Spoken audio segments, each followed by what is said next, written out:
आणले, हे केले, पालक भेटले की मला तेव्हा वाटलं की मी या क्षेत्रातच निवृत्त होते की काय. की त्याच्यानंतर मी नवशी गावामध्ये आली. नवशीत आल्यानंतर तिथे 1-2.5 वर्ष काम केलं आणि मला ही कन्या शाळा ऑर्डर मिळाली. ह्यांनाच मिळाली, हे झाले सांगत की कन्या शाळा दाखवली, तुझं ऑर्डर आलेली आहे, ती नाव कन्या शाळा म्हटल्यानंतर मला वाटलं की गाडी तळावरची शाळा. मी अगदी खुशीत होते, काय एसटीतनं उतरले किंवा कशातनं उतरले की 2 मिनिटात मी शाळेत पोहोचेल.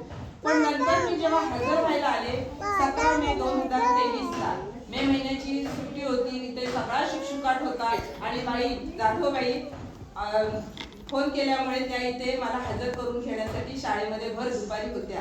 आम्ही 2 जण आलो आणि 17 मे 2023 ला मी या कन्या शाळेमध्ये हजर झाली.